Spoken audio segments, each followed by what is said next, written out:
Bonjour à tous, un ancien dirigeant du FC Guignon accusé de pédocriminalité, c'est ce que révèle une enquête du journal de Saône-et-Loire. Le principal concerné est décédé en 2014 et aurait commis de multiples viols et agressions sexuelles sur de jeunes footballeurs âgés d'une dizaine d'années dans les années 80. Des dizaines de témoignages concordants de victimes présumées ont été recueillis. Frédéric Péchier est de nouveau attendu devant la justice demain. Il doit se présenter cette fois devant la cour d'appel de Lyon. L'anesthésiste condamné pour l'empoisonnement de 30 patients à Besançon continue de se dire innocent. Il a été condamné, on le rappelle, en première instance à la perpétuité en décembre dernier, une décision dont il a déjà fait appel pour un procès prévu pour l'instant en septembre 2027. En attendant, il estime que sa place n'est pas en prison. La cour d'appel de Lyon devra trancher demain. Dans le reste de l'actualité, les parvis des tribunaux, de nouveaux lieux de rassemblement. Un collectif d'associations féministes et de défense des enfants appellent à se rassembler tous les lundis devant les palais de justice pour réclamer une loi intégrale. Ce qui a mis le feu aux poudres, c'est la mort de Liana, la collégienne retrouvée dans le Gers et dont le principal suspect du meurtre avait fait l'objet de plaintes pour viol et violences sexuelles.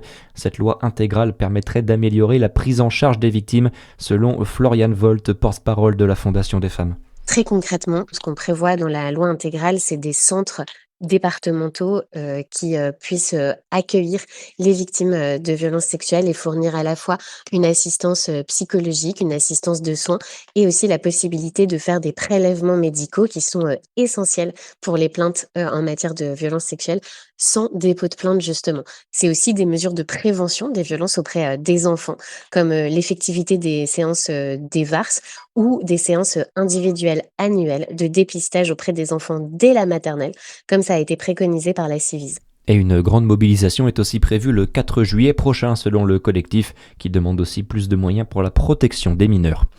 À l'international, la fin de la guerre au Moyen-Orient. Un accord a été trouvé cette nuit entre les États-Unis et l'Iran. Il prévoit notamment l'arrêt de tous les combats et la réouverture du détroit d'Ormuz.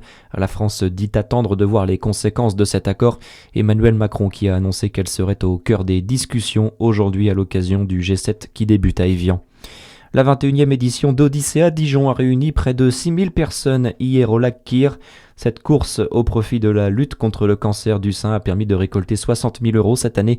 Une vague rose et solidaire venue de toute la Bourgogne-Franche-Comté. Cette édition 2026 qui s'est tenue pour la première fois en 20 ans sur les bords du lac Kyr et non au parc de la Colombière. Et puis le football, pour terminer, l'Allemagne lance idéalement sa Coupe du Monde. En quête d'une qualification pour les phases finales depuis 2014, la Mannschaft s'est facilement imposée hier 7-1 face au Curaçao, la petite île du sud des Caraïbes qui disputait son tout premier match de Coupe du Monde. Très bon début de semaine à tous sur Fréquence Plus, à suivre c'est votre météo.